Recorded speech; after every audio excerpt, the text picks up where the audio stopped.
Bueno, buenas noches para todos.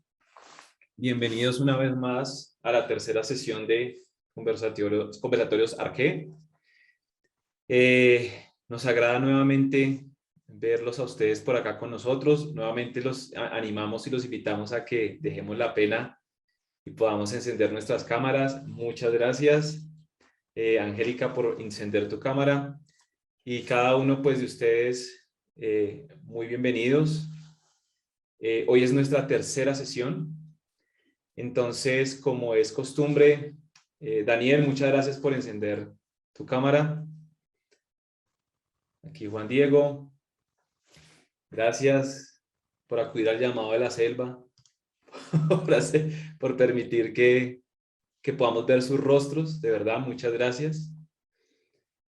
Listo, entonces, si me permites, porfa, Will, ponemos las reglas de juego para siempre poner en contexto a las personas que nos visitan por primera vez, aunque estoy revisando por aquí y creo que todos somos en cierta manera conocidos, o hay alguna persona que esté entrando hoy por primera vez. Camilo es conocido, Daniel también, ¿cierto? Daniel, ¿ya nos habías acompañado en alguna sesión? Ah, no, Daniel es nuevo, correcto. No, la primera sesión yo los acompañé. Ah, en la primera. Buenas noches. O sea, Daniel Ardila nos dice que eres nuevo. O sea, pusiste ahí en el chat, listo.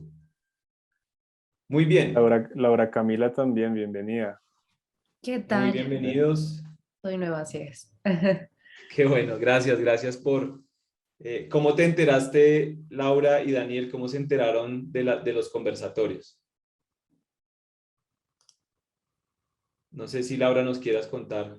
Ok, yo tengo alguna relación con un grupo cristiano llamado Generación Valiente y creo que allí estaba Will y envió ese link, entonces supe y me interesó y le pregunté sobre el conversatorio, así que así los conocí. Qué bueno. Muchas gracias, Lau, por aceptar esa invitación y estar acompañándonos el día de hoy. Y lo mismo Daniel Ardila, ¿sí? Daniel Ardila, Sí, ¿nos puedes hola, ¿cómo comentar? están? Sí, una amiga me comentó sobre el grupo, de hecho me mandó el link y todo. Yo dije, ah, bueno, se ve como interesante, voy a asistir a ver qué tal. Bueno, gracias, Daniel. Esperamos que sean llenas tus expectativas. Trataremos de hacerlo de la mejor manera y sobre todo, pues, el anhelo y el propósito de nosotros aquí es reunirnos y no solamente que sea una exposición de parte nuestra, sino por eso se trata de que sea, o lo hemos nombrado, un conversatorio, perdón, porque la idea es que todos conversemos respecto a cada uno de los temas que se exponen aquí. Entonces, anhelamos que cada una de las personas nuevas abran sus micrófonos cuando consideren que es oportuno de hacerlo y que nos cuenten sus opiniones o sus perspectivas respecto a los temas que estamos tratando. Listo, entremos en materia. Entonces, ¿cuáles son las reglas de juego para las personas que nos están acompañando por primera vez? Dejo, Will, nos regalas, porfa. Eso, listo. Entonces, primero y lo más importante, el respeto, ¿sí? Es creo que la base o el fundamento de todo esto, y es que cada opinión es importante, por consiguiente, debe ser respetada, ¿sí? Entonces, tengamos claro eso, el respeto ante todo y lo que significa respetar, ¿no? Segundo punto, cada persona tiene 3 minutos como máximo para hablar, ¿sí? Pero digamos que si usted quiere extenderse en el argumento, lo puede hacer. Entonces, si necesita más tiempo, se le pueden agregar 2 minutos de tiempo. ¿Qué hacemos nosotros cuando se cumplen los 3 minutos? Los 3 minutos los va a estar llevando Juan Diego. Ahorita lo presento.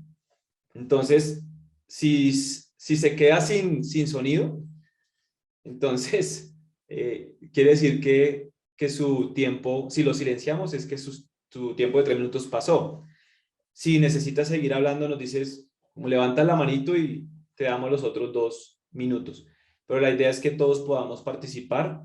Hay una excepción aquí, ¿sí? Bueno, tercero, no interrumpir al orador de turno. Entonces, quien está hablando y tiene su tiempo, pues la idea es que los demás lo escuchemos y cuando él termine su tiempo, pues va a haber como nosotros vamos a tener la posibilidad de ver el orden, ¿sí? Y asimismo vamos dando el orden a las personas para que opinen. En este punto es importante dejar claro que las personas moderadoras o las personas que estamos a cargo del grupo Arqué es Wilber, ¿sí? Que tenemos allí de saquito rojo, mi amigo Wilmer, y también tenemos a nuestro amigo Juan Diego, quien también está allí. Somos las 3 personas que tuvimos la iniciativa del grupo Arqué y no de una manera autoritaria, sino de una manera dinámica. Queremos, digamos, cuando nosotros sí podemos interrumpir en el caso, digamos, de que el tema se esté yendo por las ramas, lo decimos así, ¿no? O sea, que se esté yendo de la línea o del foco, lo traemos, interrumpimos y traemos nuevamente a la persona hacia el foco de la conversación, ¿sí? Esto no ha ocurrido muchas veces, pero es lo importante, digamos, que no nos salgamos de la conversación. También, si hagamos algo que alguien está comentando y consideramos que merece un comentario adicional, podemos quizás de pronto interrumpirle en ese momento para quizás tengamos una conversación más profunda frente a lo que está diciendo, ¿sí? Si vemos que es muy relevante lo que le está diciendo, ese sería el otro punto. Listo, el siguiente punto es, se toma turno para hablar levantando la mano. Entonces, quizás a mí me pasaba al principio cuando recién llegué al mundo de Zoom, que yo no sabía dónde estaba el tema de levantar la manito. Entonces, para las personas que no lo sepan, en la parte inferior de sus pantallas, donde dice reacciones, donde está la carita con el más, allí le damos clic y en la parte de abajo tenemos la reacción de levantar la mano. Entonces, esa es la opción para que puedan pedir turno para hablar y la aplicación nos permite ir mirando el turno, el orden en que han levantado la mano. Nosotros nos encargamos de bajar la manito desde aquí. Listo. Y la última, y no menos importante, si varias personas quieren hablar sobre un tema en particular, se asignarán los turnos en el orden correspondiente, que era lo que les estaba diciendo. La aplicación permite saber cuál persona levantó la mano por primera vez, de primero, y así sucesivamente se van levantando las manitos. Esas son las reglas de juego. Entonces, doy paso. Bueno, el tema que estamos tratando es el tema de la verdad, ¿sí? Y las cualidades, los atributos o las características de la verdad. ¿Cómo identificar la verdad? ¿Sí? Entonces ya le doy paso a mi amigo Juan Diego para pues, que continúe exponiendo y poniéndonos en contexto de lo que estuvimos viendo el miércoles pasado. Gracias, Faber. ¿Cómo están todos? Les agradecemos nuevamente para que nos estén acompañando. Para las personas nuevas y las personas y pues también para ayudarnos a recordar un poco, eh, primero queremos comentar que nos estamos basando mucho en esta cita del Evangelio de Juan, capítulo 18, 39, 38, para referirnos a cómo cómo en el mundo en general, como nosotros, como los seres humanos en general, han interpretado la verdad. Juan capítulo 18, 33 al 38 es una conversación entre Jesús y Pilato en el que dice, entonces Pilato volvió a entrar al pretorio y llamó a Jesús y le dijo, ¿eres tú el rey de los judíos? Jesús respondió, ¿esto lo dices por tu cuenta o porque otros te lo han dicho de mí? Pilato respondió, ¿acaso soy yo judío? Tu nación y los principales sacerdotes te entregaron a mí. ¿Qué has hecho? Jesús respondió, mi reino no es de este mundo. Si mi reino fuera de este mundo, entonces mis servidores pelearían para que yo no fuera entregado a los judíos. Mas ahora mi reino no es de aquí. Pilato entonces le dijo, ¿así que tú eres rey? Jesús respondió, tú dices que soy rey. Para esto yo he nacido, y para esto he venido al mundo, para dar testimonio de la verdad. Todo el que es de verdad, escucha mi voz. Pilato le preguntó, ¿qué es la verdad? Y habiendo dicho esto, salió otra vez a donde estaban los judíos y les dijo, yo no encuentro ningún delito en él, ¿Por qué estamos resaltando mucho este pasaje? Porque cuando Pilato pregunta precisamente qué es la verdad después de que Jesús lo comenta, no lo dice, lo dicen de una manera muy retórica, de una manera muy irónica. Pilato no está esperando una respuesta de Jesús. Cuando Pilato está haciendo ¿qué es la verdad? Básicamente está utilizando una pregunta retórica para decir la verdad no existe y simplemente se retira. Entonces, pues, entonces, pues, así es como nosotros vemos que el ser humano, este mundo en el que estamos, está viendo mucho lo que es la verdad, como simplemente algo que puede ser completamente relativo, algo que no importa, inclusive una actitud desinteresada a en realidad pensar qué es la verdad. Entonces, basado en eso, determinamos ocho distintos, ocho distintas características de la verdad. Will, ayúdame con de las características o cualidades que hacen que la verdad sea verdad. Entonces, la primera característica, la primera cualidad de la que hablamos fue que la verdad es divina. Para recordar a la conclusión a la que llegamos, entonces recordemos que cuando hablamos que la verdad es divina, nos referimos a que la verdad proviene de un ente superior a nosotros, de algo que va mucho más allá de nosotros, ya que si la verdad simplemente fuera determinada por nosotros los seres humanos, nosotros como seres totalmente pluralistas que tienen gran cantidad de perspectivas, entonces pues la verdad en realidad no podría existir, porque precisamente nosotros como seres pluralistas eh, estamos en un mundo extremadamente relativo. Por lo tanto, nosotros tenemos que tener la seguridad de que esa verdad tiene que provenir de algo más allá, lo que nosotros aquí conocemos entonces como el Creador, como Dios, el ser perfecto, inmutable, que nunca cambia, y que por lo tanto lo que Él determina como la verdad es la verdad, porque es un ser perfecto, totalmente inmutable. Eso es lo que dejamos claro en esta sesión anterior, que esa verdad divina va más allá de nosotros y nosotros no somos lo que la determinamos. Y con eso entonces damos introducción a este segundo punto, a la segunda cualidad de la verdad, y es la verdad es absoluta. Entonces le doy la palabra entonces a mi amigo Will para que nos dé una introducción a lo que nos referimos como verdad absoluta y que también pues lo relacione con lo que hablamos anteriormente con la verdad divina.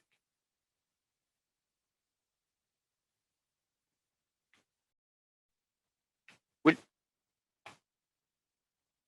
Perdón, estaba aquí activando el micrófono. Sí, bueno, bienvenidos a todos. Qué bueno que estén acá acompañándonos para esta sesión de la, digamos, conversación, discusión, debate, ¿no? La verdad es absoluta. Recordando también que tenemos aquí 8 características digamos, en visión o en frente de nosotros. Esta es como la segunda característica que estamos tratando. Estas características las tomamos de un pastor que se llama Steve Lawson, de Ministerios Ligonier, en Orlando, Florida. Consideramos que él propone una serie de características de la verdad que nos parecieron muy interesantes, entonces también como que las trajimos a la discusión, porque nos permiten navegar a este tema como tan complejo a veces de definir qué es la verdad, ¿no? Esa pregunta que Juan Diego nos leía ahorita, que Pilato la hace, pero ¿no? Es como, a algunas personas les puede parecer como no les interesa realmente conocer qué es la verdad o simplemente es como eh, algo que toca medianamente saber o que se relativiza lo que sea y precisamente eso es como lo que vamos a hablar un poquito hoy, ¿no? ¿Qué es eso a cuando nos referimos cuando decimos que la verdad es absoluta o versus el otro lado, lo que no es absoluto pues sería relativo, ¿no? Entonces algo absoluto es algo que uno considera definitivo, ¿no? Como que tiene una autoridad única y que no se puede como tergiversar, que no se puede torcer, ¿no? Que es como algo unívoco, ¿no? Esa expresión de unívoco, de decir que solo tiene una sola definición y no se puede como torcer en ese sentido, versus lo relativo, ¿no? Que es como el opuesto, ¿no? Si lo pusiéramos como en una balanza, entonces eso es relativo que hace referencia a cómo se relaciona con algo en particular, ¿no? Entonces, lo relativo viene del latín relatio, ¿no? Entonces, quiere decir se relaciona con algo, ¿sí? Quiere decir de relación. La verdad es esto porque en relación a tal o en relación a otra cosa. Entonces, en ese sentido, la verdad puede considerarse relativa o absoluta. Eso es lo que vamos a estar como conversando el día de hoy. Y la primera pregunta que quisiera hacerles a ustedes al respecto es, si ya han tenido conversaciones de esto, ¿cómo les ha ido en ese tipo de conversaciones, ¿no? Desde las primeras sesiones hemos más o menos conocido a algunos de ustedes y hemos visto que la mayoría de ustedes, y si no todos, son teístas. Y dentro de los que son teístas, es decir, dentro de los que creen en Dios, si no estoy mal, la mayoría de los que estamos acá estamos dentro del cristianismo, o sea, hemos creído en Cristo como la verdad y como Dios como tal. Entonces es posible que hayamos tenido experiencias parecidas en las conversaciones que surgen a partir de la verdad es absoluta y relativa. Entonces hoy queremos como conocer un poco lo que han ustedes experimentado y también ver las implicaciones que eso tiene en general para la sociedad en que vivimos hoy en día, ¿no? Cómo se interpretan los hechos, cómo se interpretan los valores, cómo se interpretan las costumbres, ¿no? Lo que vemos en la cultura, lo que vemos en la televisión, lo que vemos en, no sé, en las películas, en las canciones, en la academia, ¿no? En todo lado. Y ver cómo las implicaciones de conocer de si la verdad es absoluta o si la verdad es relativa, cómo eso influye directamente en nuestra manera de vivir, ¿no? Entonces aquí entramos a hablar nuevamente de lo que es la cultura, recordando que esa cultura es básicamente todo lo que el ser humano hace, ¿no? Lo que piensa, los valores que tiene para hacer lo que hace, lo que produce, cómo estudia, cómo trabaja, cómo se relaciona con los demás en general. Entonces, no sé si alguien nos quiera compartir alguna experiencia, por ejemplo, que haya tenido de, de, digamos, del debate o la discusión o el tema cuando se habla de la verdad absoluta versus relativa. Quien nos quiera como compartir ese testimonio.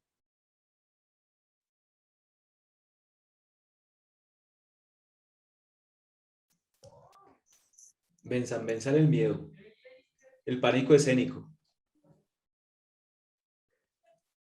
Bueno, si nadie ha levantado la mano, no.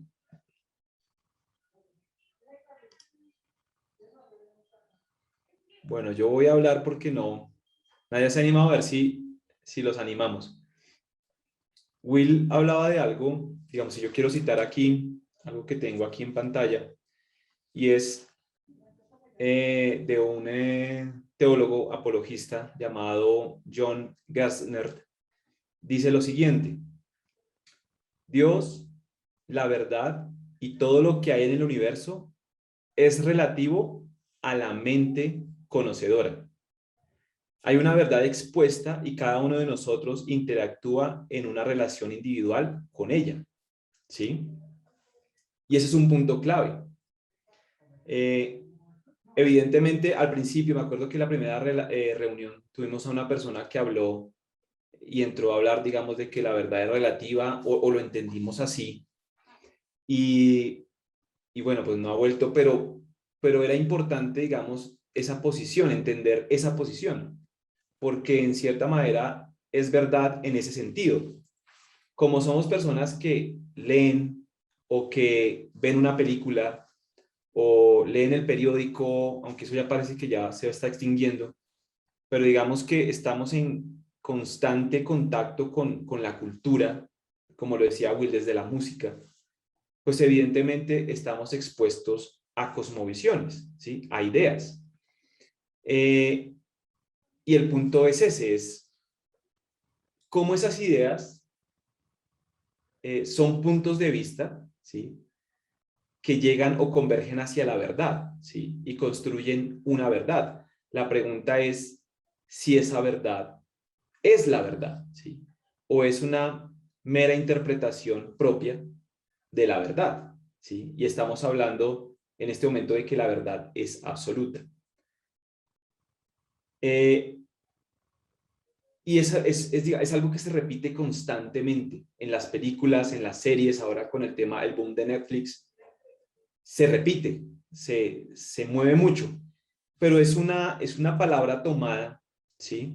De un escritor del filósofo Emmanuel Kant, que aquí tengo exactamente la cita.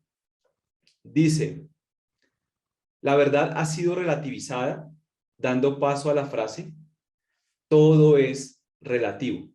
Esa frase se le atribuye a Emmanuel Kant, que la publicó en su obra Crítica de la razón práctica en 1788. ¿Sí? Entonces, esa frase se ha popularizado como la frase, por ejemplo, popular de Nietzsche, que es Dios ha muerto. Entonces, esa frase se popularizó, todo es relativo, y se trató de implantar, o sea, desde la ciencia, se trajo hacia la filosofía. Y ahí es donde está el grave problema. ¿Sí? Me acuerdo que Diana, aquí está la mamá de Diana, Dianita Ruiz. Diana nos hablaba sobre todos estos temas y el señor Héctor, que hoy no nos acompaña, sobre el tema de la relatividad y todo esto, pero desde la ciencia. Pero la pregunta es, como decía Will, ¿hemos tenido conversaciones con personas acerca de ese relativismo? Hemos visto series, por ejemplo, donde se haya podido ver esas cosas, digamos, la relatividad en la verdad. No sé si alguien puede darnos un ejemplo claro, contundente, porque no quiero inducir, porque digamos, yo tengo aquí un punto para hablar de eso, pero no quisiera inducirlos, sino nos gustaría escucharlos a ustedes. Si de pronto pueden detectar, o dónde han detectado ustedes el relativismo de la verdad. ¿Alguien se anima?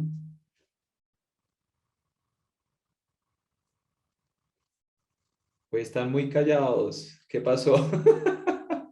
Perdió Colombia y nos pusimos todos. Allí hay una mano levantada. Vale, dale. Pues principalmente lo he visto, al menos yo, en el arte posmodernista en este momento, claro.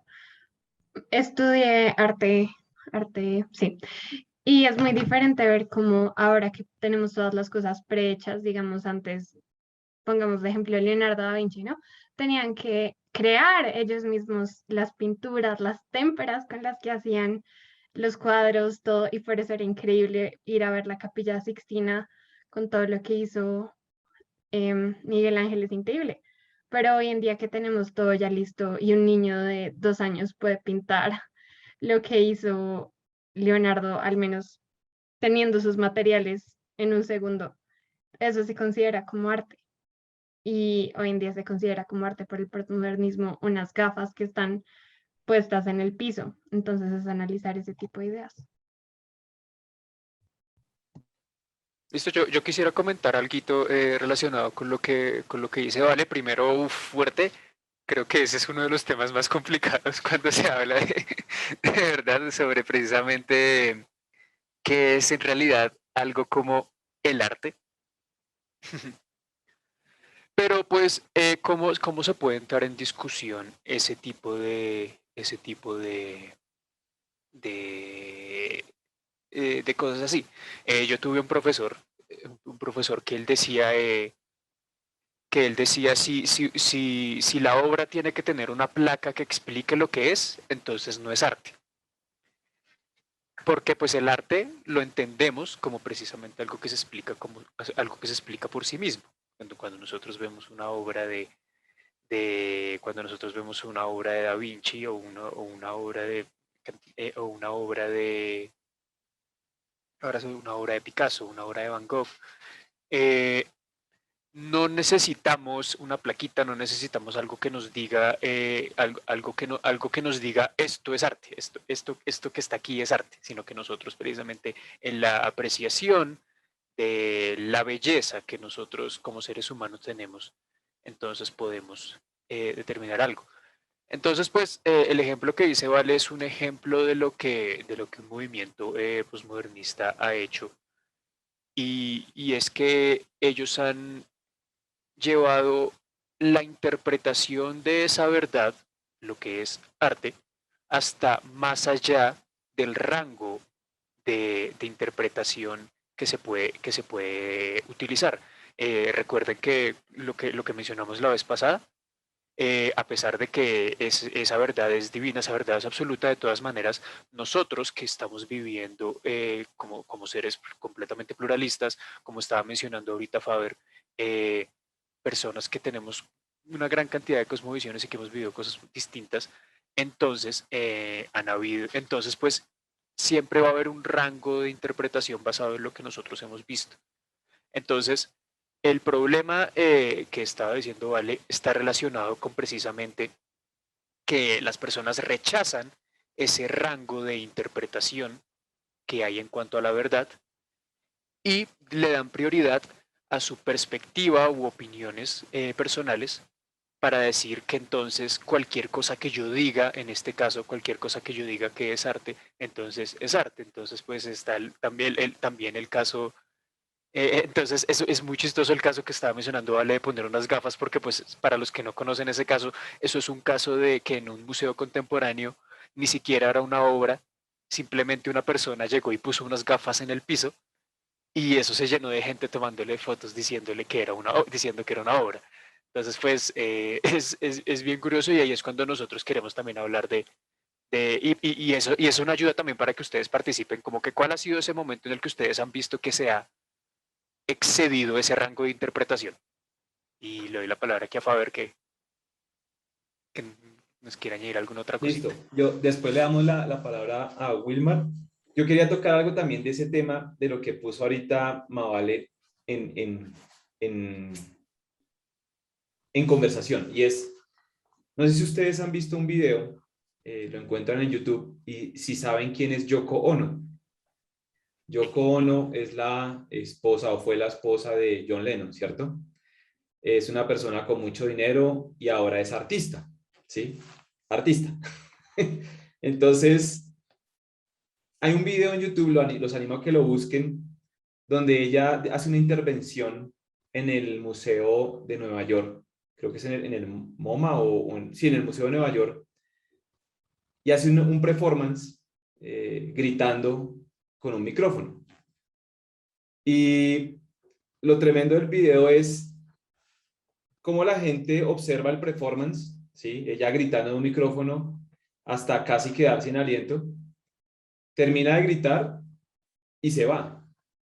Y hay unos segundos de silencio. Yo creo que esos segundos de silencio son una reflexión, ¿sí? Es, ¿qué está pasando aquí? ¿Sí? Y en un momento alguien lanza el aplauso y todo el mundo explota en aplausos y todo el mundo aplaude. Y eso me lleva a un tema que es el esnobismo. El esnobismo como, desde el arte, como ponerme en la posición de que si yo no comprendo ese performance, no soy tan intelectual como tú. Si tú aplaudes y lo ovacionas es porque quizás acabas de comprenderlo y yo no, porque yo no puedo aplaudir por algo así. Y ese es el esnobismo, es como un intelectualismo también que ha permeado el arte, ¿sí? Y entonces el punto es eso, es ese relativismo y ese posmodernismo en cuanto al hecho de cómo entendemos nosotros lo que es bello, ¿sí? Eso es otra conversación, pero tiene que haber un punto de referencia. Y para terminar mi intervención, yo quiero darle un poco, digamos, las características también de lo que es el posmodernismo para que entremos digamos, en contexto de por qué, digamos, ha permeado también el arte. Y digamos que unas características del posmodernismo es que es individualista, ¿sí? O sea, no se busca el bienestar general, sino el bienestar propio. Otro que es el auge del consumismo, y ahí tiene mucho que ver el tema del arte y de lo que está pasando con el arte hoy en día, por el tema del consumismo, porque el consumismo es promovido por el posmodernismo, ¿sí? Otro punto es la importancia del lenguaje, ¿sí? Como el metarrelato, ¿sí? O sea, lo que va por encima del relato, ahora parece que es prima más que la misma obra, ¿sí? Por eso es lo que pasa con el arte posmoderno, o sea, prima no la obra en sí, no digamos, la virtuosidad del Miguel Ángel, del Van Gogh, ¿sí? De la luz, de la posición de la sombra, no sé, de la perspectiva, sino que es el metarrelato. O sea, lo que yo puedo hablar de la obra o cómo la vendo se toma como superior a la misma obra, ¿sí? Otro punto es que prima la forma sobre el contenido, ¿sí? O sea, que no es tan importante lo que vuelve el contenido del mensaje, sino la forma en la que éste se transmite. Una vez más, la interpretación, cada interpretación. Otro aspecto importante, ya para ir finalizando, es la importancia del presente. En el posmodernismo, la historia pierde relevancia. Y ya lo que prima es el ahora, ni siquiera el futuro. Es casi una visión existencialista de la vida, ¿sí? O sea, comparte eso con el existencialismo y es, no me importa el pasado, no me importa lo que hicieron los próceres, lo que me importa es el ahora y construir un nuevo ahora, ¿sí? Y por último, y lo más importante del posmodernismo es que se opone a la razón y se opone a la lógica. Y eso es clave para el tema de la verdad. Por eso es que el posmodernismo va de frente contra la verdad, ¿sí? Porque no, o sea, no en su posición o en sus, ¿cómo se dice? En sus prioridades está el oponerse a la razón y a la lógica. Doy paso a Wilmar y después sigue Laura. Aló, buenas noches. ¿Me escuchan? Hola Wilmar, sí, ahí te Sí, te escuchamos. escuchamos. Gracias. Bueno, quería comentar que yo creo que se ha llegado a esto debido a como a unas consecuencias históricas. Yo creo que, digamos, los hechos no están desconectados. Eh, digamos, desde antes de, digamos, del siglo XX, se venía dando como ciertos discursos de ir desmantelando, digamos, digamos, como las bases que había establecido, digamos, la sociedad occidental por medio del cristianismo y por medio de, digamos, de manifiestos de ciertos ismos, por ejemplo, mencionar que el futurismo, el dadaísmo, que todo eso está como impregnado en el arte y pues en la música se da en el avant-garde, que es como la música contemporánea pues, de ese tiempo. Eh, entonces, se dice que es desde el arte donde como comienzan a influir esos cambios y obviamente ya después entran por otras partes y no se hace, digamos, como tan de frente, por así decirlo, sino que es al igual que pasa en este tiempo con las series, que es como el subtexto.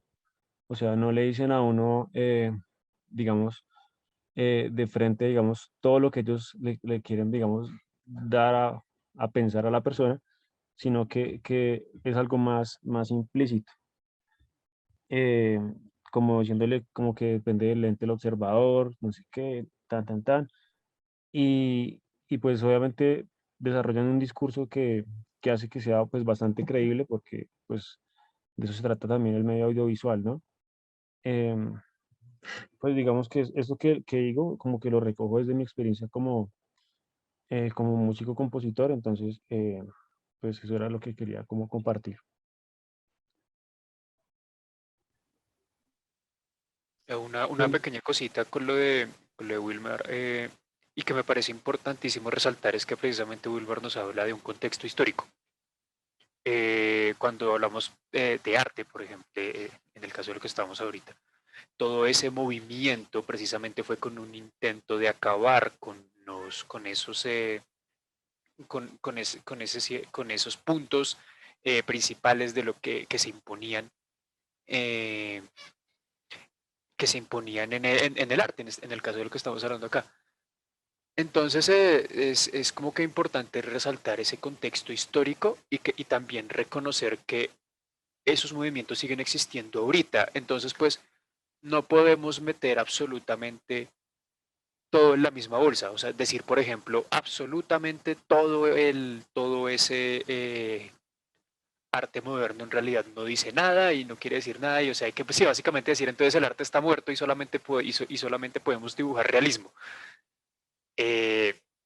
Precisamente comprender ese contexto histórico, como dice, como nos dijo ahorita Wilmer, fue que es que nosotros también podemos llegar a esa verdad. Ahora sí, le doy la palabra a Laura. ¿Qué tal? Buenas noches. Estoy un poco con gripa, entonces puede que suene extraño, pero bueno, yo quería, espero no ser tan simplista, pero lo que quería decir era que yo creo que los fundamentos de esa verdad relativa están basados en la sustitución de Jehová, Dios, por la diosa de la razón. Y creo que en estos momentos Faber estaba diciendo como que esa verdad absoluta estaba fundamentada en la lógica y la razón. Yo honestamente creo que no tanto con la razón, porque siento que justamente es la búsqueda de esa competencia intelectual en estos momentos de intentar como quién es el que más deconstruye las cosas, ¿no? Quién es el que más repiensa e intenta sacar nuevas cosas que no estén atados a una supuesta tradicionalidad. Y partimos de que claramente no conocen de Dios y no conocen de Jehová y no una verdad absoluta, entonces intentan combatir con qué se puede sacar más de provecho, ¿no? Entonces creo que la sustitución de Dios por la diosa de la razón hace que fundamentalmente, o se fundamentalice, perdón, el tema de intentar buscar esa verdad relativa. Y justamente se me venía, porque Will estaba diciendo que cuáles eran las consecuencias, estaba dando la introducción, y se me venía a la cabeza la carta que dejó Martin Luther King en sus momentos, creo que fue como para los 60, diciéndole, él estaba en la cárcel y diciéndole a la iglesia, y lo tengo por acá y lo voy a leer, disculpen, y dice, en la actualidad todo ocurre de modo muy distinto. Y es que la iglesia contemporánea es a menudo una voz débil y sin timbre, de sonido incierto. Es que a menudo es defensora a todo trance del status quo. En vez de sentirse perturbada por la presencia de la iglesia, la estructura del poder de la comunidad se beneficia del espaladarazo tácito y aún a veces verbal de la iglesia a la situación imperante. Entonces, ¿qué quiero decir? Cerrar con esto, que justamente la iglesia también hace parte, quizá no la iglesia fuerte o estructurada en Jesucristo y en esa verdad absoluta, y esto viene con la música y el arte y todo lo demás que puede caber dentro de la verdad relativa, hace parte de estar respaldando ese status quo, ¿no? Lo que se está implementando ahora, que es esa verdad relativa. Entonces, yo quería quizá acotar con esto y bueno, este es mi comentario. Gracias, Laura, por esa participación. Ahorita creo que podemos retomar algunos aspectos muy interesantes de lo que acabas de comentar. Vamos a continuar con Angélica. Entonces, puedes abrir por favor tu micrófono. Buenas noches a todos. Yo quería comentar respecto a esta verdad relativa que creo que está muy ligada precisamente a ese mundo de consumismo que vivimos hoy en día, que se ve en todas partes. Como se ve ese marketing que tiene un manejo hacia todos, y eso en parte va porque nosotros como humanos también somos en general egocéntricos y nosotros queremos. Entonces es como estar siempre a nuestro acomodo y a como nos gusten las cosas y nos volvemos precisamente individualistas. Queremos es nuestra propia comunidad y nos vamos alejando de lo que de verdad es real, de esa verdad absoluta que debería existir en todos. El marketing se ha metido en ciencias como la neurociencia, que ahora se habla de neuromarketing. Entonces es increíble cómo ahora manejan precisamente el cerebro y la mente de las personas para hacerte llegar a ciertas cosas o hacerte creer de una cantidad de necesidades que tú no necesitas. Eso es lo que te hacen creer. Y todo ese manejo de consumismo, pues precisamente nos lleva, pues acabar con tantas cosas y con tantas verdades, porque en realidad lo que se encierra es una cantidad de mentiras atrás. La antropología ahora, los antropólogos se dedican también a trabajar con el marketing para ver cómo trabajan sobre las personas y probar o hacer que la gente compre cosas absurdas que no necesitan. Y cada vez es más ese consumismo, ¿no? Y por otro lado, es que se malinterpretan como todos los conceptos que van saliendo cada vez, ¿no? Como que cada año sale un nuevo concepto y se empieza a manejar y todo el mundo lo empieza a manejar sobre ese concepto, que eso es algo que me molesta mucho. Por ejemplo, cuando salió el concepto de resiliencia. Todo el mundo empieza a manejar el concepto, pero mal. A todo le mete la palabra resiliencia. Hoy en día se habla mucho de la sostenibilidad y ser sostenible. Entonces, todo, absolutamente todo le meten la sostenibilidad, pero sin ni siquiera saber qué es el concepto. Y detrás hay una cantidad de mentiras, de cosas que se inventan, que te hacen creer que ni siquiera la gente se toma la tarea de averiguar, bueno, ¿y qué es esto? Si te hablan de sostenibilidad o qué es ser sostenible, creen todo lo que te digan, pero no se toman la tarea de ir a buscar esa verdad, si es en realidad esto que me están hablando o no. Entonces, esa es una parte que uno se va perdiendo, y en general los seres humanos se van perdiendo, se van alejando cada vez de la verdad, de lo que de verdad es. Y es parte, yo creo, de ese consumismo general que existe. Esa es mi participación. Vale, gracias, Angélica. Aquí ya tenemos anotadas varias cosas que dijiste también. Sí. Vale la pena retomarlas, entonces, a ver, Sí. dale. Yo quiero retomar varias cosas porque hay mucho que hablar aquí y eso es bastante interesante. Voy a tratar de apuntar a tres cosas. La primera es lo que dijo Wilmar, me pareció muy interesante y me hizo recordar una frase, ahorita la estaba buscando porque no recordaba de quién era la frase o a quién se le atribuía la cita.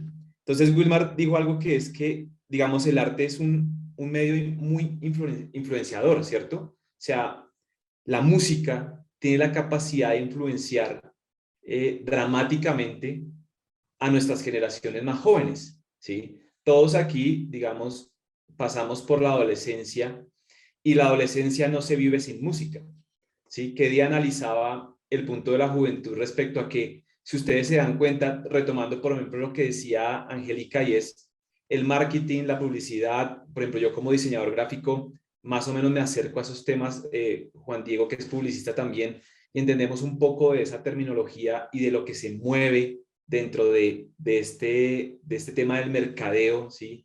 Del vender. Y el punto al que voy es que cuando nosotros vemos publicidad, llámese como se llame, de una marca de gaseosas, de celulares, ¿cuántos comerciales ustedes han visto donde aparezca gente adulta? Yo solo he visto uno, y es el de un comercial colombiano donde salen unos viejitos bailando con una música como toda tropical. No me acuerdo si alguien se acuerda cómo se llama, pero sí saben más o menos de qué me estoy refiriendo, ¿cierto? Y salen bailando, pero eso es un montaje. O sea, es decir, están hablando de que la gente, así esté vieja, pues quieren vender su producto, haciéndolo ver de que no les va a doler nada, ¿sí? Pero eso es un montaje, ¿sí? Es una preproducción y producción, algo que nos están vendiendo, pero no es la realidad, ¿sí? Es el único comercial que he visto con gente muy adulta, ¿sí? Ahora, la cantidad de lo que vemos es siempre jóvenes sonriendo, ¿sí? Chicos sonriendo, pasándola chévere, ¿sí? Y eso es marketing, ¿sí? Y nos venden que eso es la vida, ¿sí me entiende? Y que así es la felicidad. La felicidad es sonreír, pasarla chévere y estar en todo momento con las emociones a 1000 por hora. Entonces, retomo acá con lo que decía Wilmar, que, digamos, la música, el arte, sí tiene esa capacidad potente para influenciar y para implantar ideas, ¿sí? Y recordaba la frase que la tengo por acá, y es, escuchen esta frase, dice: déjame hacer las canciones de una nación y no me importa quién haga sus leyes. Ese se le atribuye a Andrew Fletcher, que es uno de los integrantes de Depeche Mode, que creo que era un grupo como de los 80s, más o menos. Y el punto es que esa frase tiene mucho, o sea, mucho de fondo. Y es que efectivamente, ¿sí?, la cultura es muy influenciada por la música, ¿sí? Y hay muchas mentiras que se implantan y mucho relativismo que se implanta en la música, ¿sí? Y nosotros terminamos cantando algo que es contrario a la verdad sin ni siquiera tener conciencia. Y lo estamos cantando. Mi esposa aquel día me estaba cantando una canción y llegó y me dijo, uy, yo cantaba esa canción cuando yo era adolescente. Y el contenido era casi reggaetonero, ¿sí? Casi trap para su época, se había empezado. Y decía, yo no entendía lo que estaba cantando. Y eso pasa, que es lo que decía Angélica, y es el tema de perder la capacidad crítica de razonar respecto a lo que vemos, a lo que leemos, a lo que escuchamos, a las noticias, lo que llaman ahora fake news. Está perdiendo la capacidad de razonar la juventud. Y no solo la juventud, todos nosotros. Estamos muriendo, estamos entreteniéndonos hasta morir y estamos perdiendo la capacidad de razonar. Eso por un lado. Ahora, Laura, tú dijiste que, digamos, que no estabas de acuerdo conmigo en el tema, digamos, de que yo hablé de la lógica y la razón, digamos, que la verdad se basaba en ese punto, dijiste no estás de acuerdo, y quisiera poner un poco más en contexto por qué lo dije. Voy a pasar rapidísimo por esto. ¿Por qué es importante el tema de la lógica y la razón aquí, para el tema de la verdad? No sé a cuántos de ustedes les hablaron de lógica en el colegio o en la universidad, si pasaron por ahí. A mí no. A mí no, ni en el colegio lo recuerdo. Pero hay algo que hemos olvidado y que es tan lógico y tan disidente, que es las tres leyes fundamentales de la lógica, que son fundamentales para también identificar la verdad, ¿sí? Y la realidad. Y voy a pasar rápido por ahí, las tres leyes de la lógica son fundamentales y es la ley de la identidad, la ley de la no contradicción y la ley del tercero excluido. Y quizás alguna vez lo han escuchado o no lo han escuchado, pero rápidamente lo que quiero decir es que la lógica es clara cuando nos dice, no es arbitraria, es ley de identidad, una cosa es decir, está lloviendo. ¿Sí? Vamos a poner ese ejemplo, está lloviendo. Esa es la identidad, está lloviendo. Ley de no contradicción, no está lloviendo. O sea, es decir, yo no puedo decir que está lloviendo y no lloviendo. ¿Sí? Y la ley del tercero excluido es, por cuanto está lloviendo, no está lloviendo. ¿Sí? Eso es clave. O sea, eso es lógica. Y es sencillo.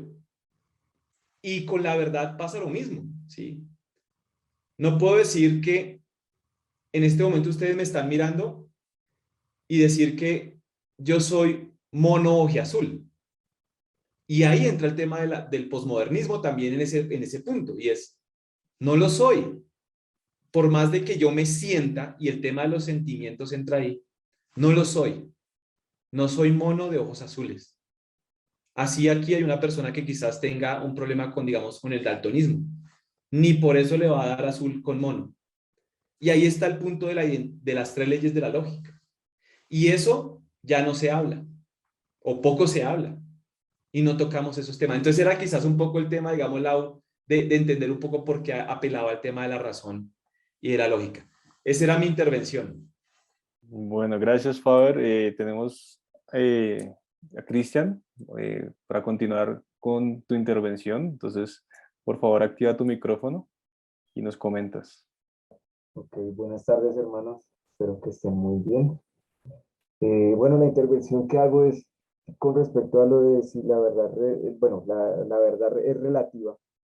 Algo que me pasa frecuentemente cuando hablo de este tema es porque la gente quiere ser neutral, ¿sí?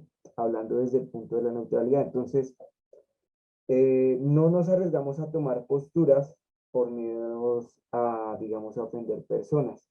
Como cristianos, y más cuando Jesús dijo que afirmó ser la verdad, el único camino, la verdad y la vida, eh, nosotros no podemos caer en eso, ¿no? Es decir, tenemos que ser radicales en el sentido de que si nosotros sí sabemos algo y si tenemos certeza de algo, tenemos conocemos la verdad absoluta, ¿no? Y mucho que me pasaba con agnósticos era eso, que ellos decían, es que todo puede ser relativo, entonces ellos decían que al final, pues, como, bueno, como dice un filósofo, solo sé que nada sé, entonces, pues, si no sabe nada, ¿para qué hacerle caso a una persona que no sabe nada? ¿Sí? Así de sencillo. ¿Sí? Nosotros afirmamos que sabemos, ¿sí? Que tenemos certeza de los conocimientos que Dios nos ha dado y por eso también tenemos bases por cómo definir nuestra conciencia moral, cómo definir eh, las cosas, la realidad.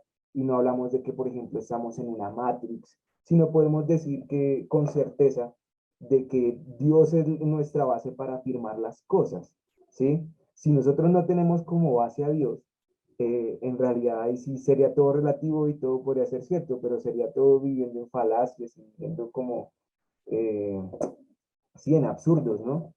Por eso es que se hablaban de ahorita con respecto a lo del posmodernismo, pues con respecto al arte, de pronto yo también lo veo es como una forma de decadencia, ¿sí? Porque así mismo como estaba diciendo que ya no tenemos conocimientos certeros, entonces cualquier cosa puede ser cierta. Entonces empezamos a tener una educación absurda, ¿sí? Hablando ya con respecto a esa parte de la verdad relativa. ¿Mm? Ese era de pronto el aporte que quería. Gracias por escuchar. Muchas gracias, Cristian. Comentaste varias cosas interesantes que vale la pena seguirlas conversando ahorita. Vamos a darle el paso a Camilo. Hola, buenas noches, ¿cómo están? Bueno, respecto a lo que se habla de la verdad, siento que la verdad funciona tiene una estructura, ¿sí? Para llegar a la verdad, siento que tiene que cumplir una estructura. Entonces, por ejemplo, no sé, yo opino y creo que es así. eh, la ciencia o el método científico nos ofrece una serie de pasos, lógicamente, como lo hablaba Feber, perdón, sí. Faber, no te Faber, preocupes. perdón, perdón, Faber. eh, Tiene una serie de pasos lógicos para llegar a una verdad. Entonces, por ejemplo, el método científico es precisamente eso, son pasos organizados lógicamente para llegar a una verdad. Entonces, por ejemplo, primero tengo una observación. Observo que en alta montaña hay menos plantas que en zonas bajas, por ejemplo, que en tierras bajas a nivel del mar. Ok, observo ese patrón, observo ese comportamiento. Ahora, esa es mi observación. Ahora mi pregunta es ¿por qué pasa eso? Listo, mi pregunta me lleva a esas posibles respuestas que yo les llamo hipótesis, posibles respuestas a mi observación. Luego de esas posibles hipótesis, voy a desarrollar una serie de experimentos o pruebas para poder probar esas posibles hipótesis, esas posibles respuestas que le estoy dando. Entonces desarrollo mis experimentos, mis pruebas y finalmente llego a unos resultados. Esos resultados van a apoyar esa hipótesis o no, o pueden descartarse. Y si se cumple, eso se vuelve una verdad o se puede convertir en una ley. Entonces, llegamos a la conclusión finalmente que realmente en la respuesta a mi pregunta inicial es que sí, hay una serie de factores que están afectando que hayan más plantas en zonas bajas que en zonas altas. Y eso es verdad. Entonces yo entro a jugar con todos esos factores que me están influyendo sobre esa verdad. Entonces creo y siento que cualquier verdad tiene que ser probada.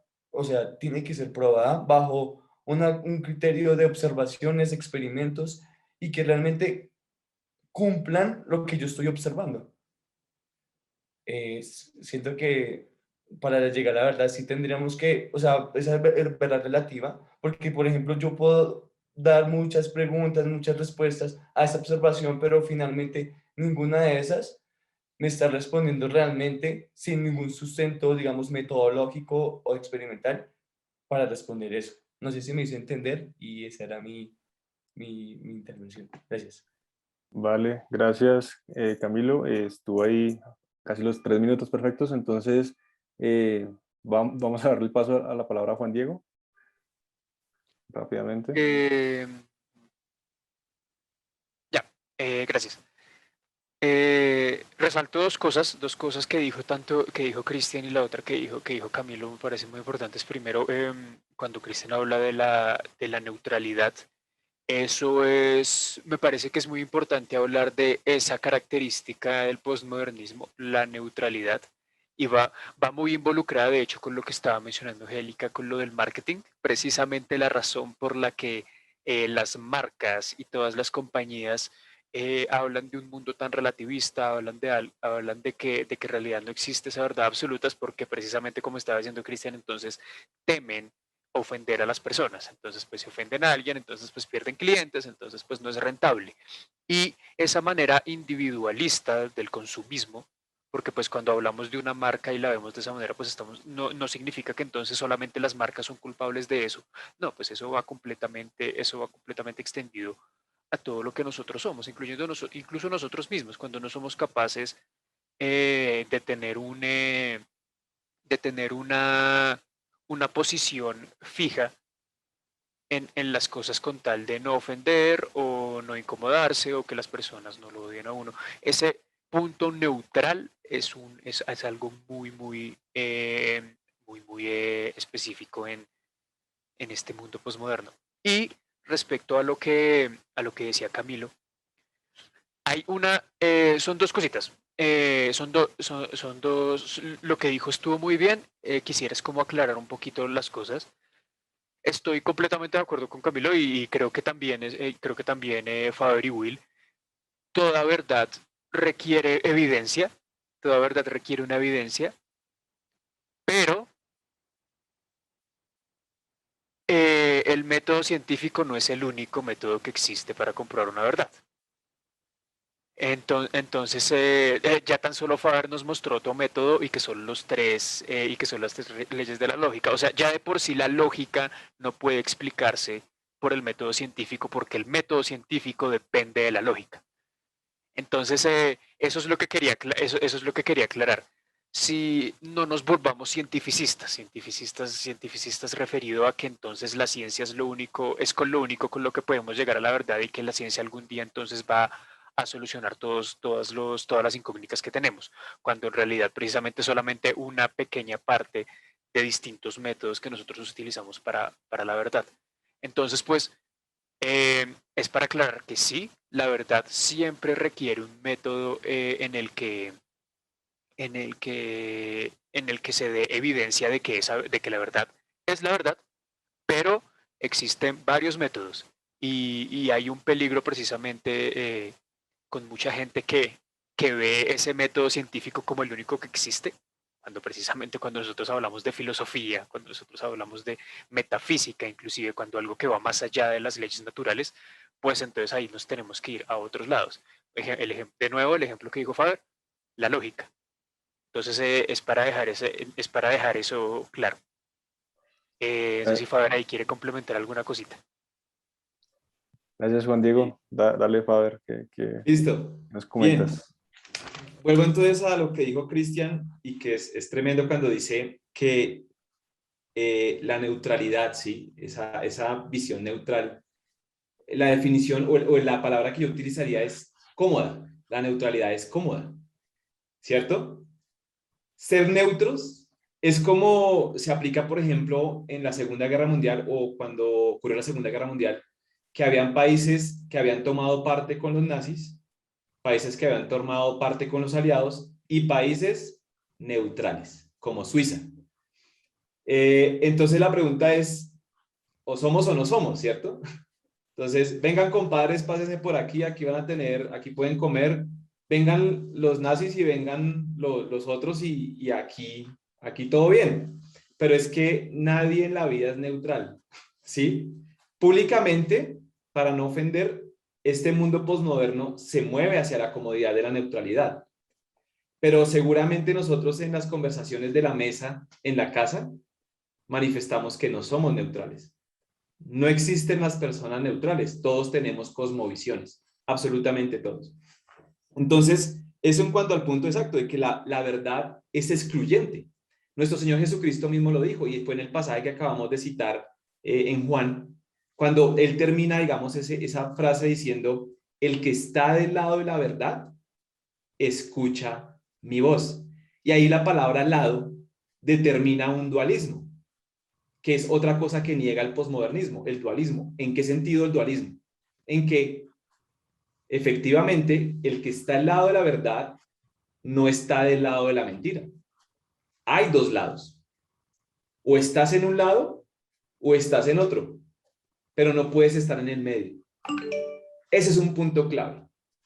Y el otro punto clave es, tocaste el tema de la Matrix o la matriz. Inmediatamente apelaste a la cultura pop.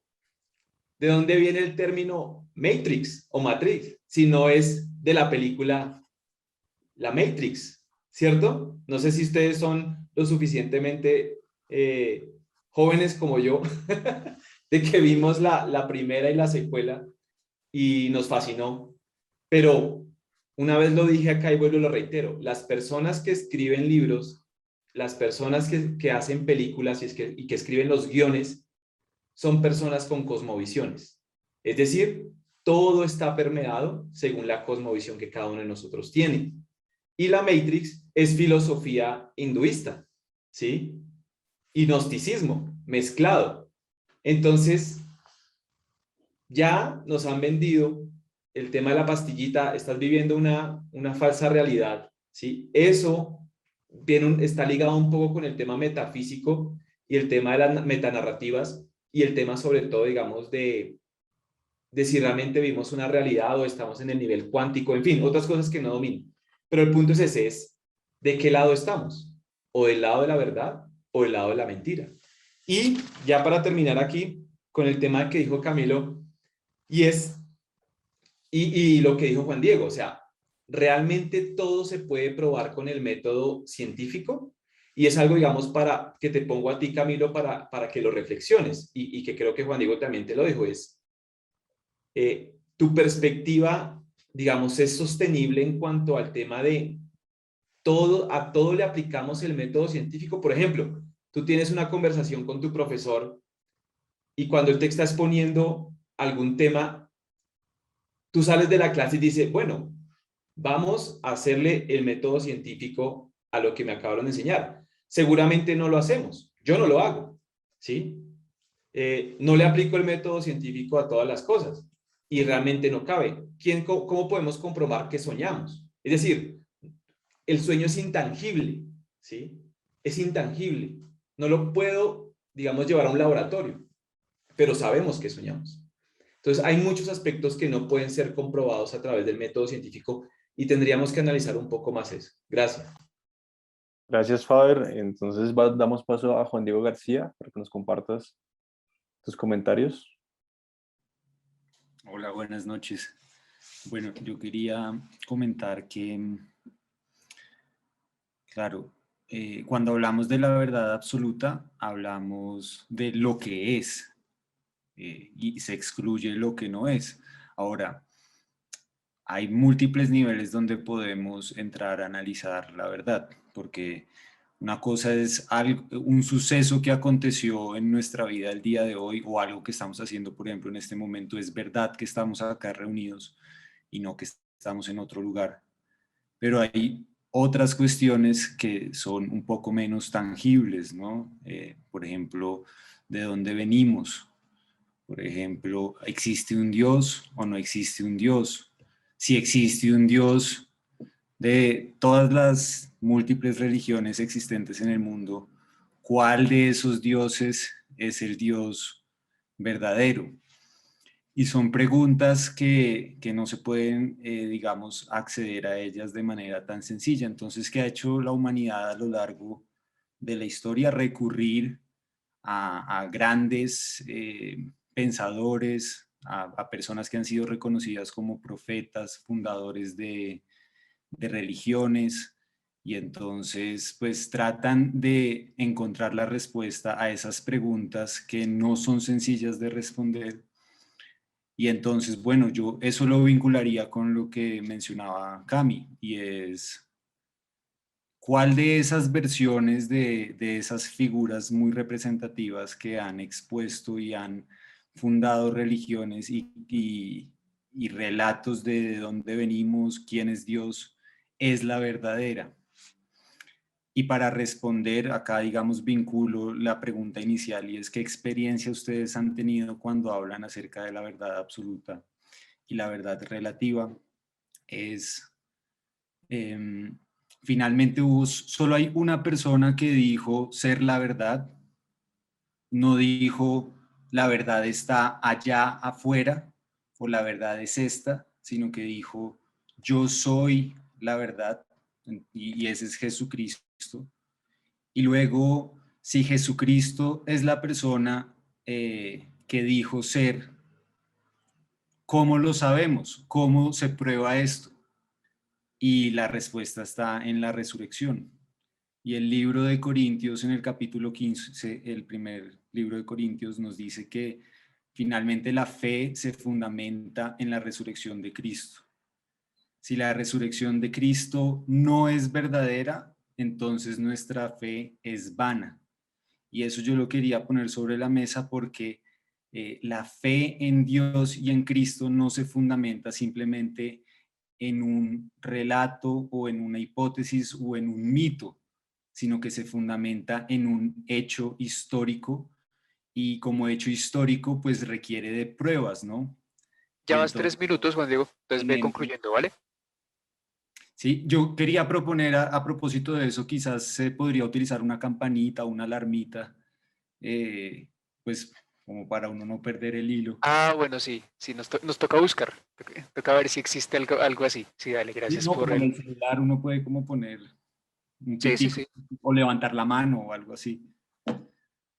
Entonces, qué pena, perdí el hilo.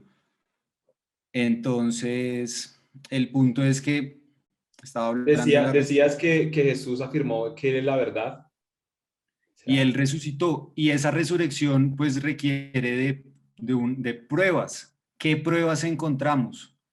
Y hay, digamos, el relato y los testimonios de personas que caminaron con él una vez resucitó y no solo eso, personas que estuvieron dispuestas a entregar su vida y a morir ante un imperio por no negar esa verdad que testificaron, ¿no?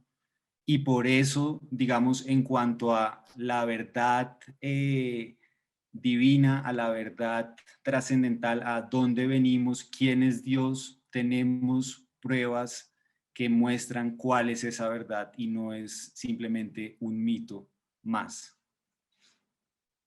Vale. Gracias, Juan Diego. Yo creo que haces unas conexiones muy interesantes con los pasajes bíblicos y con la persona de Jesús. Vamos a conectar ahora, vamos a continuar ahora con Cristian para que inicies tu intervención. Ok, yo también como que me están viendo. Eh, bueno, yo quería hablar con respecto a bueno, lo de que hablan del método científico. Hay algo que me parece interesante y es el término de la infalibilidad cuando hablamos de verdad relativa o de verdad absoluta en este caso. Mi pregunta sería ¿la ciencia es infalible, por ejemplo?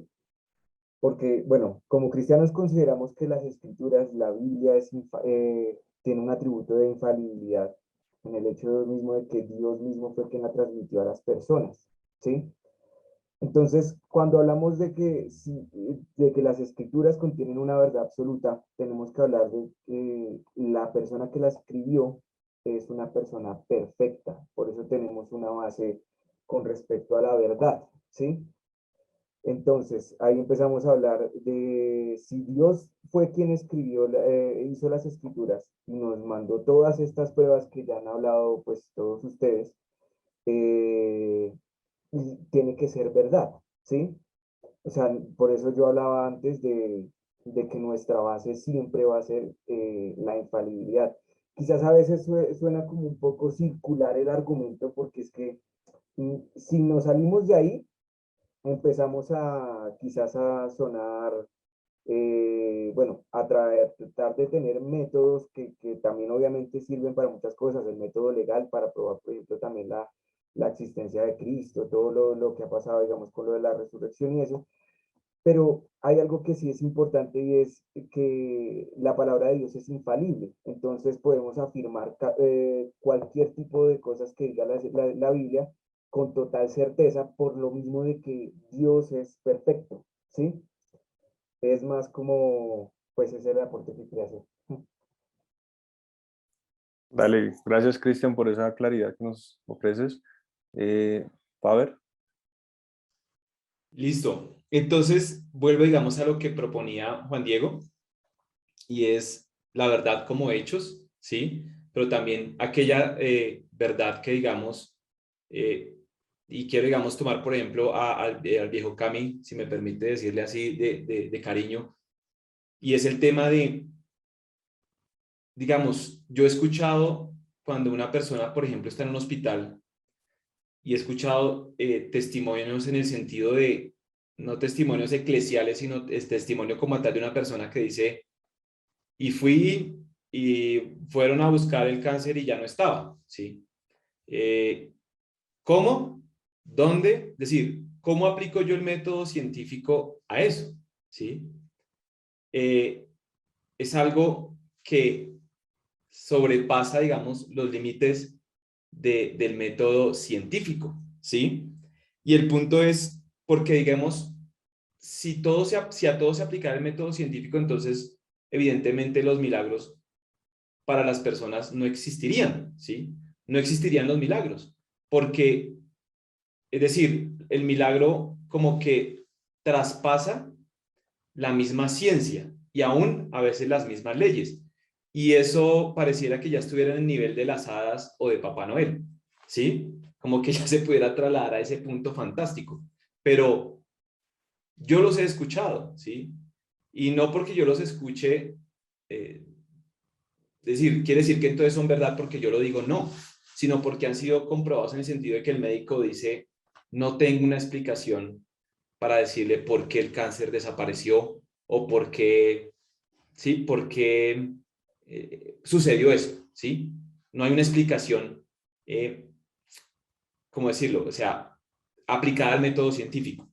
Pero quería también tomar un punto y es que solo una persona en la historia ha dicho, yo soy la verdad. Buda no lo dijo. Buda no dijo, yo soy la verdad. Aunque es una de las personas iluminadas y la misma palabra significa iluminado, y es uno de los caminos que se supone que se plantean para la iluminación. Pero él no dijo, yo soy la verdad. Y hay un punto más poderoso ahí también, y es el tema de Jesús mismo, antes de morir, dijo, yo voy a resucitar al tercer día. Pero él nunca dijo, voy a resucitar espiritualmente. Él afirmó, yo voy a resucitar y lo voy a hacer corporalmente. Si Jesús hubiese sido un mentiroso, la forma más fácil de haber identificado de que era un mentiroso es que no hubiese resucitado. Claro, ¿cómo comprobamos que Jesús resucitó? Entonces ahí apelamos a varios métodos, digamos, históricos, ¿sí? Y las pruebas históricas que hablan sobre su resurrección, ¿sí? Para, digamos, aplicar el tema de las pruebas. Pero el punto es que solo Jesús dijo, yo soy la verdad. Y él dijo, voy a resucitar, y resucitó de entre los muertos. No mintió.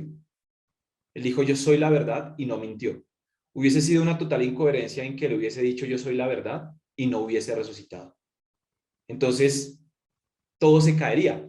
Y Juan Diego citó un pasaje que vamos a citar a lo último, que es súper importante, allí en 1 Corintios 15, desde el versículo 12, sobre ese punto tan magno o tan relevante como ese. Y termino con esto. La ciencia es infalible, y es el tema que tomaba Juan Diego, el tema del cientificismo. Parece que hoy en día, o es lo que dijo, creo que fue Wagner, creo que es Richard Wagner, en El Anillo Nibelungo, en su obra de ópera, cuando dice que es el ocaso de los dioses. ¿Y quién toma el lugar de Dios? El ser humano. Entonces el ser humano se pone como punto de referencia, ¿sí? Y es una cita que teníamos de Protágoras, creo que es, Will, la cita de el hombre es la medida de todo. Y cuando el hombre es la medida de todo, ¿qué pasa? Pues entonces la humanidad es tan diversa en pensamiento e ideas que la verdad puede estar aquí o puede estar allá y no hay un punto de referencia. Entonces, estamos cayendo en la era del cientificismo. Y es que lo que dice el científico es, y pareciera ser irrefutable. Y ustedes se han preguntado cuando dicen, los científicos dicen, y uno dice, ¿pero quiénes? Como si la frase científicos abarcara a un ente invisible, ¿sí? Con muchos cerebros, y uno dice, ¿pero a qué se refieren con los científicos dicen? ¿Quién es? ¿Quién lo dice? Esa era mi intervención. Gracias. Gracias, Faber. Vamos a dar paso a Cristian ya para ir finalizando. Ok. Sí, es que quería, pues como, o sea, siempre que hablamos de este tema de la verdad relativa, alguna vez me pusieron un ejemplo de que, bueno, nosotros no solo vemos en blanco y negro, vemos colores. Entonces, digamos, bueno, nos poníamos como en un problema. Si, digamos, yo tengo unos lentes que son, diga, que solo me dejan ver morado, pues solo voy a ver morado, ¿sí? De pronto otra persona tiene lentes verdes, entonces va a ver todo verde, ¿sí? Entonces, la pared, digamos, si voy a ver una pared con estos lentes, pues la voy a ver morada, la voy a ver verde, la voy a ver así. Pero, digamos, la pared en realidad es blanca. ¿Dónde está el problema? El problema radica en los lentes, ¿sí? Porque es ahí entonces donde entramos en que necesitamos unos lentes, viéndolo ya, los lentes de las escrituras, para poder ver todo esto con claridad, ¿sí? Porque siempre me ha pasado que cuando tengo este tipo de discusiones con personas que no son cristianas, eh, muchas veces ellos no lo ven, ¿sí? Y terminan diciendo, no, pero es que no me parece, así digamos, no, o sea, solo por la mera necedad. El problema es literalmente que ellos no pueden ver este tipo de pruebas o este tipo de métodos que nosotros vemos con total claridad, ¿sí? Hablándolo bueno, desde el punto bíblico en todo sentido, ¿no? Si ellos no tienen oídos para oír, no van a escuchar. ¿Mm? Simplemente se van a seguir negando a la verdad. Ahora nosotros cumplimos, como dice en Proverbios 26, en responder al necio como merece su necedad, ¿sí? Sin embargo, es algo que netamente depende de Dios dar claridad de esta verdad que no es relativa, ¿sí? Gracias, Cristian, por tu intervención. Vamos a darle paso a Diana para que nos comentes. Ya para avisar, dejemos que Diana sea nuestra última intervención para concluir. Acordémonos que nosotros siempre acabamos a las 8:30, pues porque respetamos el tiempo de todos. Entonces ahorita, entonces Diana ya es la última intervención y pues ya concluimos todo lo que hablamos hoy, ¿vale? Buenas noches a todos. Bueno, primero que todo quiero agradecer la invitación de Faber y te agradezco por las palabras que diste al inicio casi. Bueno, hablando sobre la verdad absoluta, yo creo que es importante que nos basemos en el sistema de creencias que tenemos cada uno. Aquí estamos, pues, como creo que la gran mayoría, creemos en el Señor y en Dios, y no sé si todos somos cristianos, pero creo que tenemos que contestarnos muchas preguntas con respecto a esto, y tenemos que tener la convicción de tu creencia, y en la medida, y creo que se basa mucho en la medida de la fe.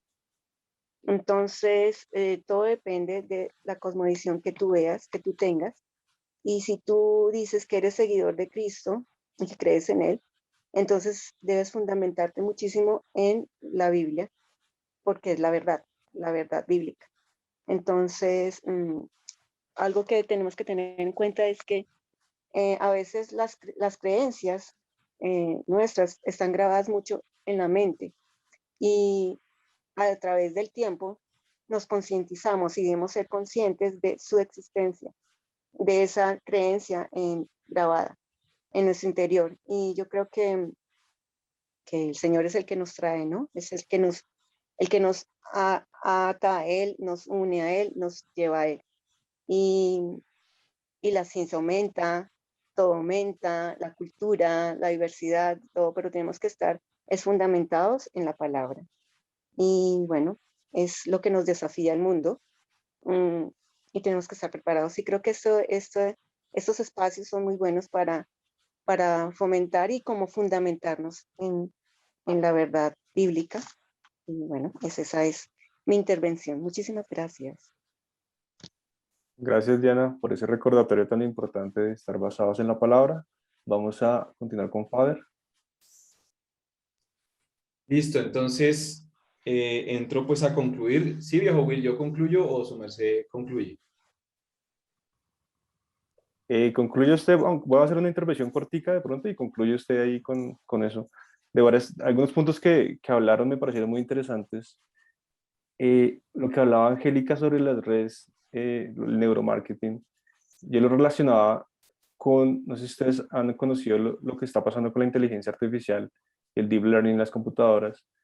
Hay imágenes que se generan, hay unas cosas que llaman en inglés Generative Adversarial Networks o redes que generan como imágenes o videos que uno ve a la persona y uno piensa que es la persona, pero no es la persona, ¿sí? O ve imágenes de rostros y son personas que no existen, que han sido generadas por computadoras, ¿sí? Entonces hay un video muy famoso de Tom Cruise, donde está ya en un golf y no es Tom Cruise, pero pareciera que es Tom Cruise, ¿no? Como si fuera una película, ¿no? Entonces todo se mueve dentro de las imágenes y lo que decía un poco Cristian como,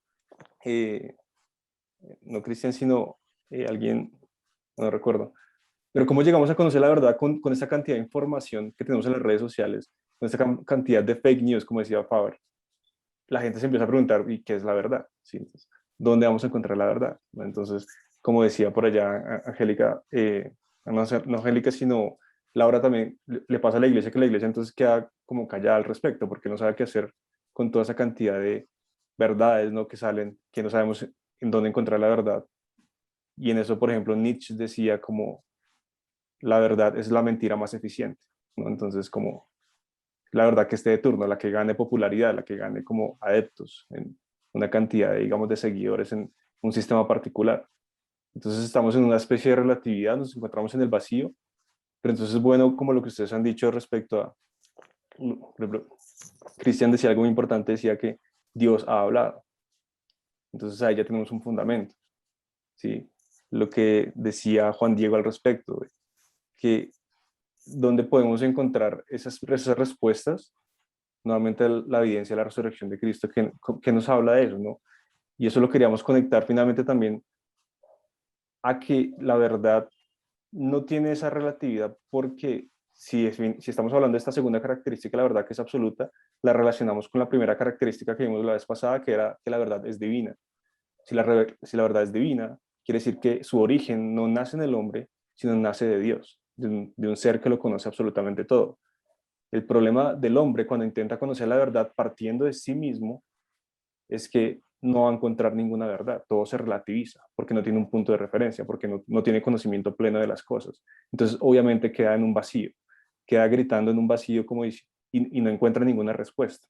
O las respuestas son las que a lo largo de la filosofía o la historia de la filosofía de los pensadores terminan diciendo como esto es la verdad, pero no llegamos a ningún lugar.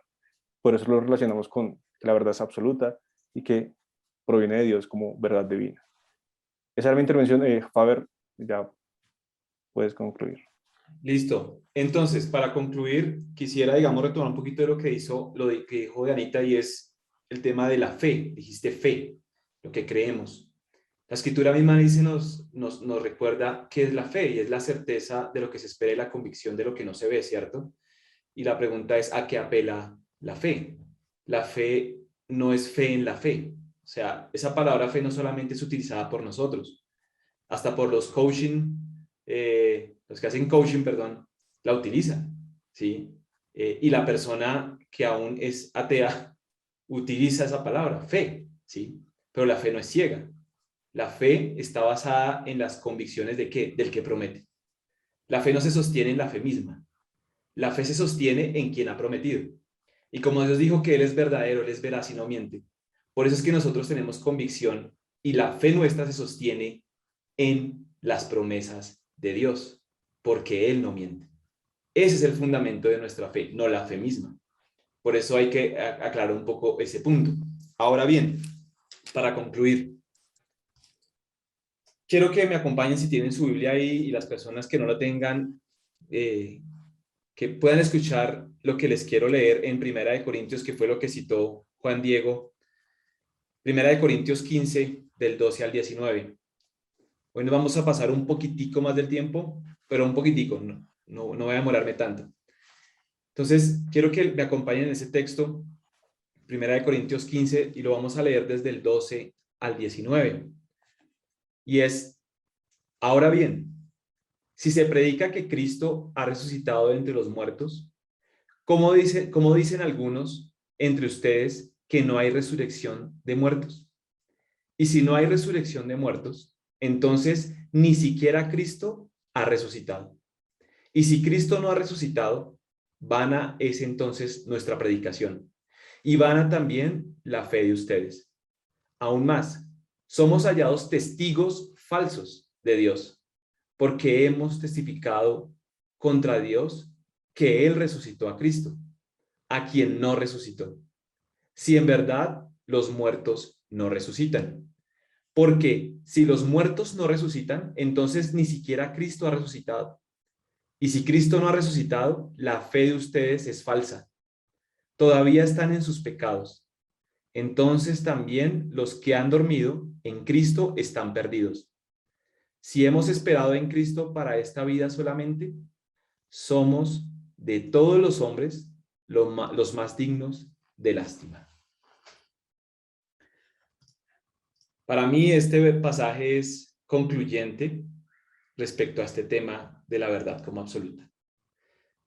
Para los que estamos aquí presentes, si Cristo no resucitó, pues como dicen por ahí, apague y vámonos. ¿Qué hacemos aquí sentados? No tendría sentido. Es un sinsentido estar aquí sentados. Pero reposamos o estamos fundamentados en la verdad de que Cristo resucitó y Dios no miente. Entonces, termino con la siguiente pregunta y me gustaría que ustedes meditaran en ella en esta noche, y la conclusión es la siguiente. Si la verdad es lo que cada persona quiera decir sobre la realidad, entonces, ¿qué es la mentira? Muchas gracias por habernos acompañado. Les voy a repetir otra vez la frase. Si la verdad es lo que cada persona quiera decir sobre la realidad, entonces, ¿qué es la mentira?